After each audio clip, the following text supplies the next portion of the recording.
Tapi sampai dia menyatakan bahwa saya ini seperti gerombolan, bagi saya tersinggung. Nah, kemudian adalah lagi peristiwa pencopotan baliho. Baru kemudian menjadi Pangkostrat. Aneh bagi saya, aneh. Itu bukan tugas pokok TNI.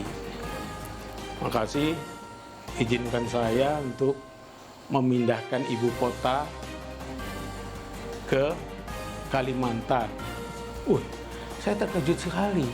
Jadi kalau memang mau dikatakan masa MPR itu betul-betul kembali pada dasarnya, ya seperti itu, harus ada itu. Tapi begitu satu unsurnya nggak ada, maaf kalau saya katakan MPR itu dibancikan sudah.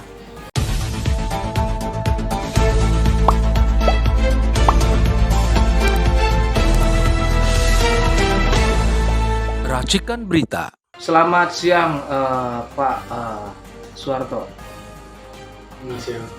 Kami mau menanyakan Pak tentang kisruhnya pernyataan sikap dari salah satu politisi PDIP yaitu Pak Effendi Simbolon yang mengatakan bahwa TNI itu seperti gerombolan dan tidak lebih baik daripada ormas.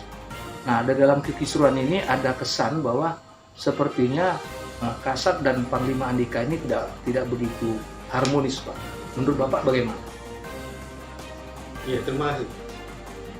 Kalau pandangan saya, begini. Masalah pernyataan bahwasanya TNI seperti gerombolan, bagi saya itu terlalu vulgar.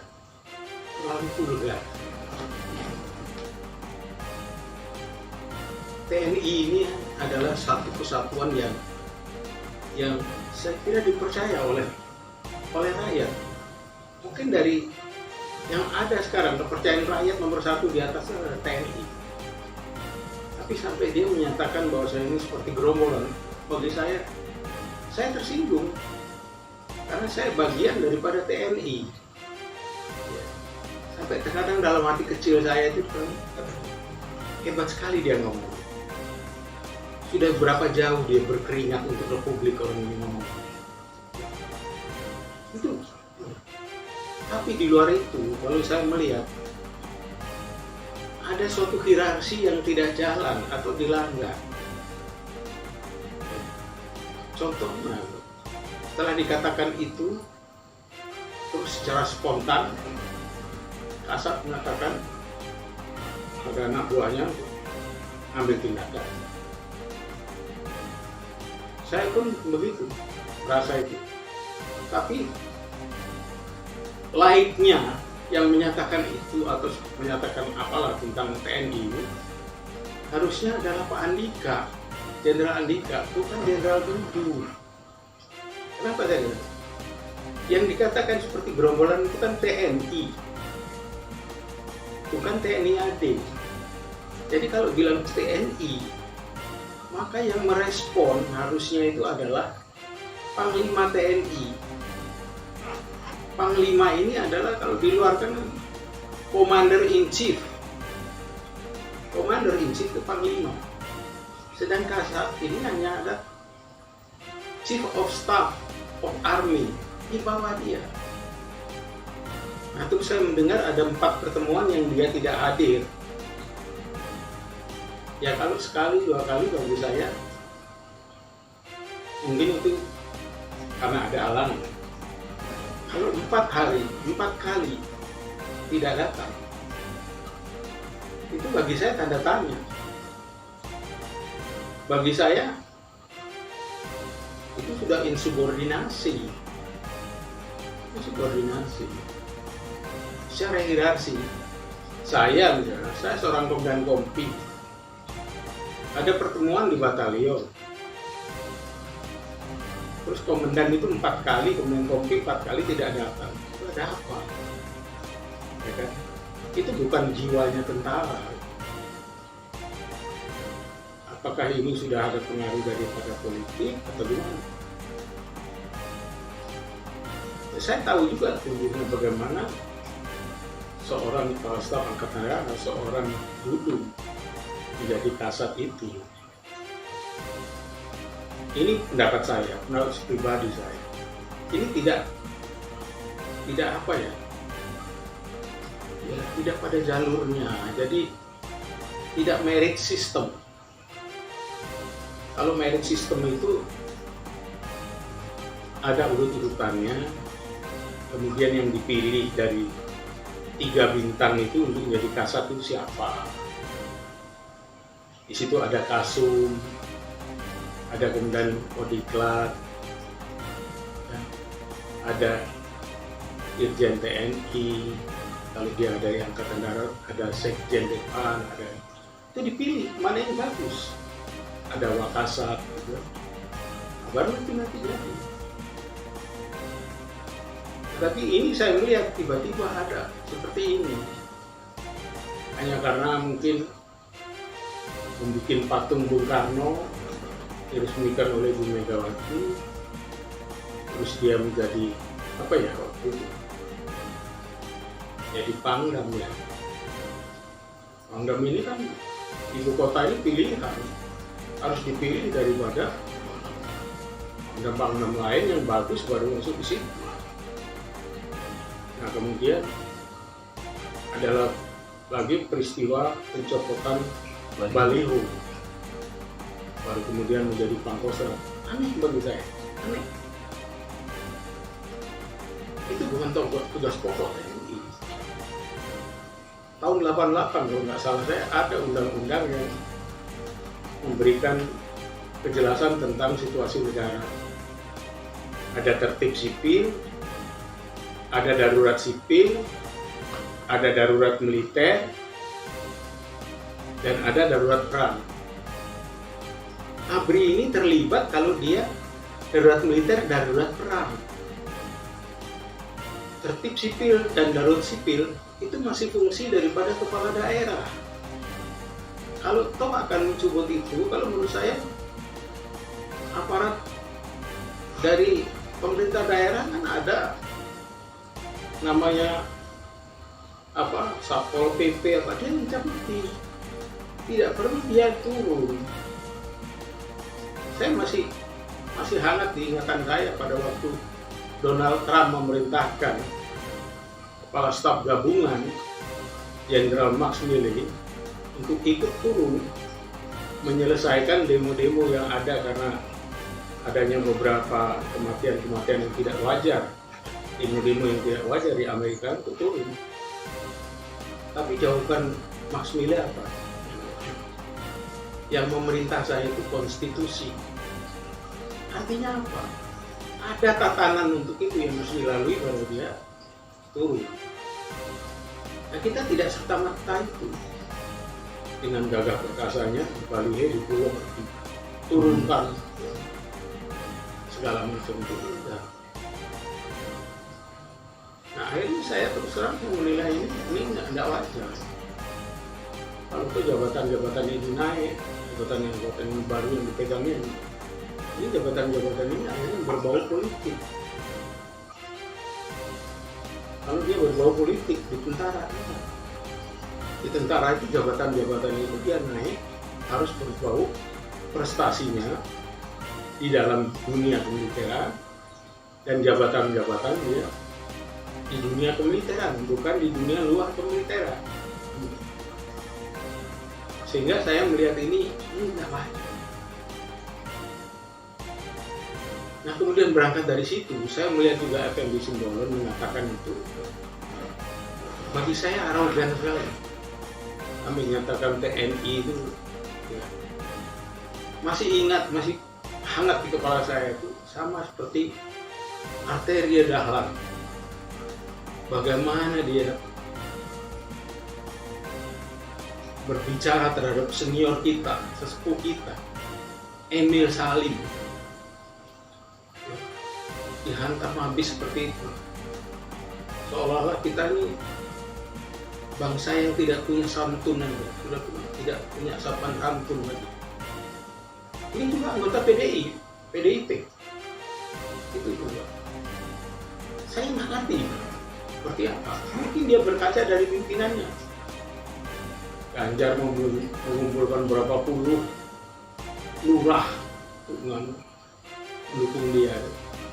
Ini nggak ngerti gimana. Bahkan sebelumnya ada 2.500 atau berapa itu kepala desa yang dikumpulkan itu, yang dikatakan itu spontanitas dari koalisi. Nggak paham juga saya apa betul itu spontanitas. Saya kira rakyat kita nggak bodoh-bodoh amat ya, untuk mengiyakan itu saja. Tapi saya melihat itu, ini adalah aroganisme. Kalau orang Jawa bilang itu kemelingki, merasa kuat, bisa ngomong sembarangan. Ini nggak boleh. Mungkin dia mencontoh juga. Saya pada waktu pelantikan Jokowi di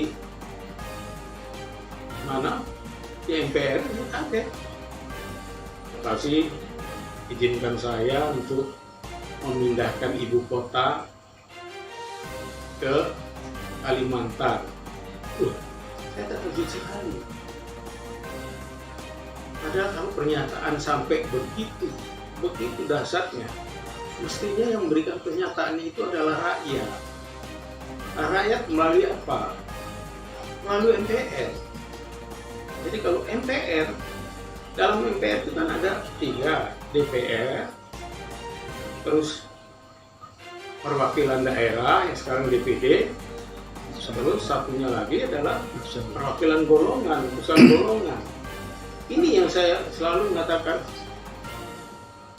MPR kita ini dikebiri. Karena dari 3 unsur itu, mana sekarang golongannya? Tidak ada golongannya. Nah, apakah yang golongan ini memang harus didorong supaya dia jadi parlemen jalanan? Tidak. Padahal di utusan golongan itu akan ada di situ perwakilan buruh, perwakilan petani, perwakilan nelayan, perwakilan guru, perwakilan ABRI, dan lain-lain sebagainya. Itu kemana? Utusan golongan tidak ada. Itu pernyataan Bapak bahwa MPR itu dikebiri dengan beberapa hal yang Bapak sebut tadi, Pak? Iya. Itu buktinya? Iya. Oh. Jadi kalau memang mau dikatakan macam MPR itu betul-betul kembali pada dasarnya, ya seperti itu. Harus ada itu. Tapi begitu satu unsurnya nggak ada, maaf kalau saya katakan MPR itu dibancikan sudah. Oh, kok dibancikan, Pak? Ya dibancikan menurut saya. Oh, faktanya yang tadi lagi? Iya. Bahkan kalau menurut saya, kalau kita kembali ke Undang-Undang Dasar 45, kembali ke Undang-Undang Dasar 45, kita nggak ada partai kok. Sekarang legal standing daripada partai untuk menjadi apa? Dari mana? Dari rakyat? Nggak ada menurut saya. Nggak ada. Ini. Jadi mereka tunggu, mereka yang punya uang bisa bikin partai. Dan mereka yang punya rakyat bisa bikin partai. Enggak, yang punya uang. Nah, akhirnya orang-orang tajir semua kan. Nah, sehingga sekarang orang-orang tajir sudah buat partai. Sekarang kalau lihat yang kita lihat diributkan semua yang dicalonkan untuk jadi presiden kan keluarganya semua, anaknya semua. Orang-orang yang dari bayi sampai dewasa sampai sekarang ini hidup di sekitar Monas. Apakah kita bisa mengandalkan dia membela rakyat? Enggak. Tapi biarkan dia tumbuh dari rakyat. Jadi yang namanya apa ini? Kita kembali ke Undang-Undang Dasar 45 dan Pancasila. Yang dikehendaki itu adalah demokrasi yang mengakar, demokrasi yang berangkat dari rakyat, yang berangkat dari desa, bukan yang berangkat dari partai. Kalau dari partai ini berangkat dari orang-orang yang kaya, orang-orang yang bisa bikin partai. Nah, akan sangat mudah kan kalau dia kaya, bisa partai untuk berkolaborasi dengan oligarki. Oligarki kan orang yang punya partai juga. Sehingga apa DPR itu? Di mata saya, di pendapat saya, maaf ya, dia bukan Dewan Perwakilan Rakyat. Dia adalah Dewan Perwakilan Partai. Makanya sampai kapanpun itu nggak akan mengakar di rakyat. Nggak akan mengakar. Tapi kalau kita biarkan misalnya tumbuh dari bawah. Namanya di desa itu kan ada PPDI, Abdesi. Nanti di sana dia memilih siapa pemimpinnya untuk duduk di kecamatan. Dari kumpulan dari desa-desa punya perwakilan kecamatan, mereka mungkin memilih satu atau dua orang ke kabupaten, ke wali kota. Dari situ nanti tumbuh, dipilih lagi siapa yang akan duduk ke MPR. Nah inilah saya bilang itu. Dia tumbuh bukan dari apa, keterpilihan, bukan keterwakilan. Jadi inilah intinya demokrasi rakyat, demokrasi yang mengakar dari rakyat. Kita kembali ke kata-kata demokrasi ya. Demos kratos. Demos itu rakyat. Kratos itu kan kekuasaan. Jadi kekuasaan di tangan rakyat. Kalau kekuasaan di tangan oligarki atau orang kaya, apa sebutannya demokrasi? Udah, saya nggak tahu apa. Oligarki atau oligarki atau gimana. Tapi coba lagi. Jangan takut seolah-olah orang di luar seperti itu. Iya, orang di luar. Di kita kan ada Pancasila. Coba tunggu. Kalau kita bisa bangun, katakan siapapun pemerintah nanti, dia membuat apa? Membuat misalnya 8 atau 9 program aksi desa. Kalau mata saya pernah usulkan itu pada seorang pejabat. Saya tidak terang, tapi 8 program aksi desa. Apa itu? Listrik masuk desa. Kemudian apa lagi? Air masuk desa. Pasar desa, lumbung desa, bank desa, pusat informasi desa, klinik desa, and so on. Kalau itu ada, kita tinggal yang kita buat itu di desa ada seperti itu. Ini lapangan kerja. Misalnya kita katakanlah di situ ada bank desa, kan ada yang ngurus. Desa di Republik ini udah ada berapa? 30.000 lebih. Kalau di bank desa itu nggak usah 2 orang saja. Terus poliklinik desa itu juga ada, klinik desa itu ada 2 orang. Saya bukan ngomong puskesmas. Puskesmas itu di kecamatan. Tapi kalau kita ke daerah, maafkan. Ada desa yang ke puskesmas itu bisa 2 jam, 3 jam. Jadi kalau bawa orang sakit bisa mati. Itu kenapa saya larinya ke. Kalau ada klinik desa, itu kita bisa dirikan sekolah perawat. Desa 30.000, 2 orang perawat masih itu 60.000 lapangan kerja. Pasar desa juga lapangan kerja. Listrik masuk desa, air masuk desa, and so on. Terus juga kita harus ada pusat informasi desa. Kalau zamannya Pak Harto dulu apa namanya itu ya? Ada itu kan. Supaya apa? Desa ini tidak punya telinga atau punya mata untuk langsung ke ibu kota. Nah ini kan, kalau kita kembangkan itu kan, berapa puluh ribu, berapa juta lapangan kerja bisa ada. Sambil kita memberdayakan masyarakat desa, sambil kita mencerdaskan masyarakat desa. Tapi Pak, kalau melihat kondisi media sekarang yang mulai agak kebablasan ya, sudah tidak lagi menjaga kode etik jurnalis gitu. Sedangkan budaya kita ini sekarang kan sudah mulai tercabik-cabik. Apakah tidak mengkhawatirkan apabila informasi desa itu dibuka dan diperluas seluasnya, mengakibatkan akan terganggu adab, akhlak dan budaya di daerah setempat, Pak? Menurut gimana? Menurut saya, selama ini kita berteriak-teriak tentang keterbukaan.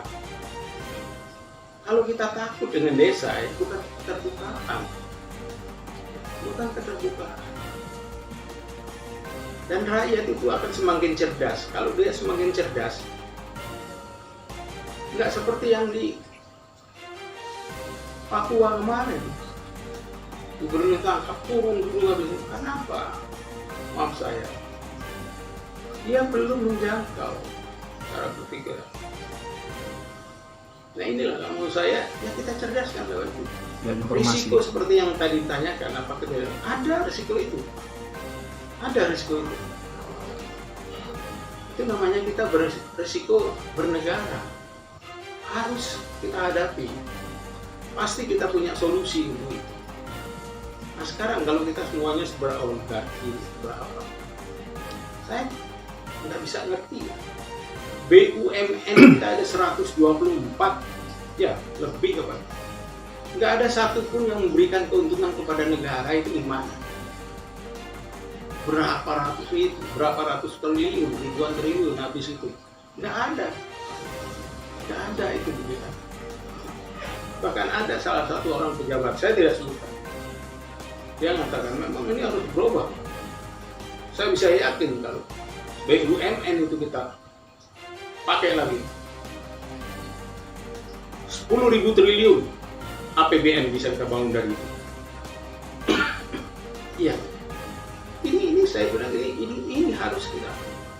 Saya waktu sekolah di Lemhanas, saya kebetulan waktu kuliah kerjanya itu ke Sumatera Selatan, karena saya memang dibesarkan di Sumatera Selatan. Saya tidak melihat adanya pembangunan yang begitu dasar dengan yang di Jawa ini. Maaf kalau waktu itu saya berpikir ya kayaknya ini pemerintah ini masih belum seimbang untuk pembangunan Jawa dan luar Jawa. Saya juga berhenti di Bangka itu, kembali saya duduk di jalan untuk makan cumi yang ditumbuk terus dibakar ya. Di Bangka itu yang ya mungkin waktu itu bupatinya Pak Ahok ya, saya makan di situ. Tapi waktu saya dulu di SMA saya makan situ sampai saya sudah jadi siswa di Lemhanas dengan pangkat bintang 2. Nah, ada perubahan itu. Jadi kalau katanya itu hebat, maaf ya Pak Ahok juga hebat. Saya belum melihat di situ. Apakah Belitung Timur jadi kayak Singapura kayak apa? Enggak juga. Jadi sudahlah kita realitas saja ngomong apa deh. Kalau pemimpin itu bagus ya bagus. Ini saya belum bersetuju untuk kata-kata yang tadi. Kembali ke masalah tadi Pak, masalah informasi media Pak. Sekarang kan Bapak lihat ada sepertinya tidak terdidiknya dalam penyampaian pesan oleh seorang artis kepada seorang presenter. Ya, program Najwa Shihab lah. Nah, Bapak mengamati atau mencermati itu bagaimana pendapat Bapak? Saya begini, terus terang saya memberikan apresiasi yang sangat tinggi pada Najwa Shihab. Apresiasi dalam dia memberikan berita-berita benar dan apresiasi terhadap kebenaran dan keberanian dia. Ini saya apresiasi tinggi. Kita bersyukur kita punya generasi berikut yang seperti ini, berani. Dan tidak ada yang saya lihat ada kebohongan dari yang dia katakan, tidak. Saya memberikan apresiasi tinggi. Bahkan saya menyarankan, katanya ditantang Nikita Mirzani mau ngobrol sama dia. Saran saya satu, nggak usah. Itu akan menurunkan citranya dia sendiri, nggak usah. Nikita Mirzani ini, Najwa Shihab ini anak kita. Saya udah 75 tahun. Anak kita ini anak cerdas. Sudah nggak usah layani dengan anak nakal. Nggak usah. Biar saja mau ngomong apa kayak gimana. Dan saya bilang jabat-jabat yang sadar itu berikan apresiasi pada lebih agar dia berani terus ngomong seperti ini. Ya mungkin selama ini keberanian ini masih agak terbelenggu. Karena apa? Undang-undang ITE ini selalu memberikan apresiasi terhadap ujaran kebencian. Tapi mana apresiasi untuk ujaran kebenaran? Ini harus kita pertahankan. Ini anak-anak kita. Lanjut. Bahkan saya katakan nanti juga mungkin cucu-cucu saya ke jurnalis ini. Kamu belajar dari Mbak Najwa Shihab. Kalau kita tidak berani mengucapkan kebenaran, dari mana demokrasi itu akan tumbuh? Nah, demokrasi itu akan tumbuh dengan sebaik-baiknya, akan tumbuh dengan sesubur-suburnya kalau dia berangkat dari kebenaran. Itu penilaian saya. Terima kasih Pak atas Ya. wawancara hari ini. Dan Mbak ini mau nanya Mbak? Ya, kalau menurut Bapak isu yang berkembang itu kan undang-undang 45 ya, nah, itu sudah dilanjutkan, sudah mulai dilanjutkan. Amin, Pak. Undang- Agak keras dulu. Undang-undang Ini soalnya 45. Undang-undang Ini 45. telinga tuh. Ya. Undang-undang 45. Iya. Isunya itu kan sekarang ini sudah dihancurkan dan katanya kerusakannya itu sudah mencapai 90%. Nah itu menurut Bapak bagaimana? Mungkin kerusakan yang ada sekarang bukan karena akibatnya ada hal-hal seperti itu yang diisukan bahwa Undang-Undang 45 itu sudah hampir 90%. Itu menurut Bapak? Saya mungkin bersetuju dengan itu. Dengan 4 kali amandemen itu, mungkin lebih dari 90%. Saya pernah punya kawan satu, Mas Harto, dari 37 pasal itu 31 yang berubah. Jadi kalau kata yang dihancurkan itu, dan saya yakin juga itu tidak sepenuhnya dari bangsa kita. Juga ada titipan dari luar untuk menghancurkan itu. Karena nyatanya sebenarnya negara luar juga tidak begitu bersetuju untuk kita kembali ke Undang-Undang Dasar 45.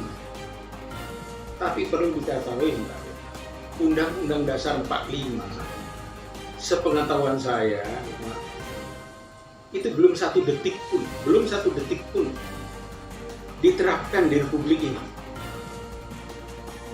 Mulai dari tahun 18 Agustus 1945 sampai dengan ini pernah dilakukan dengan sebenarnya.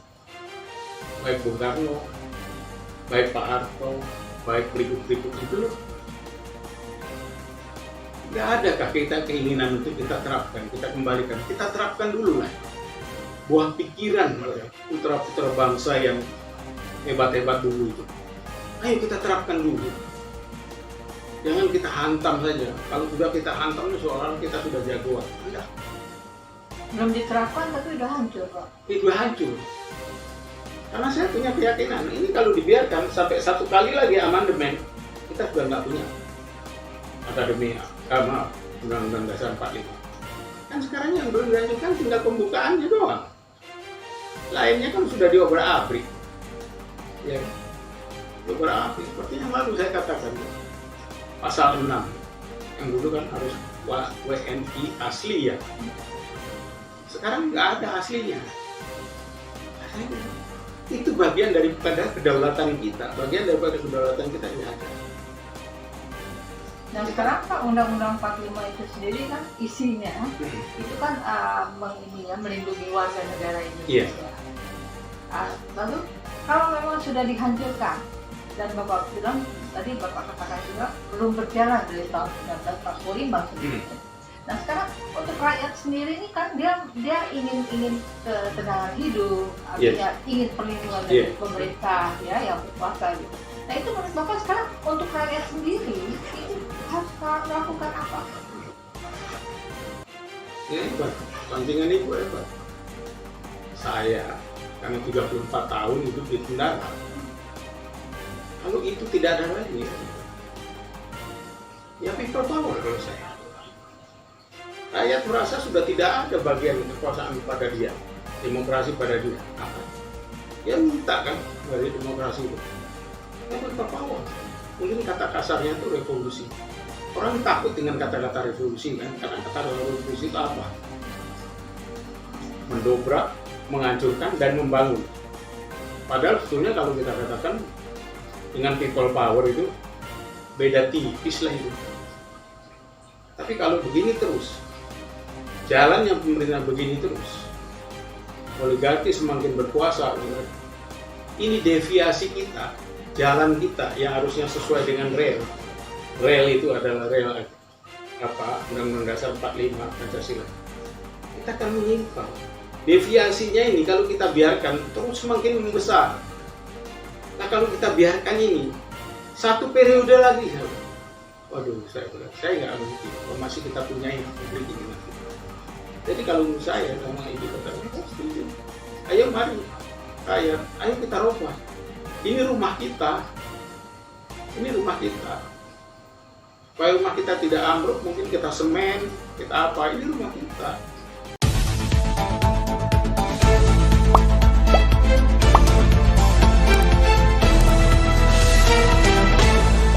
Racikan Berita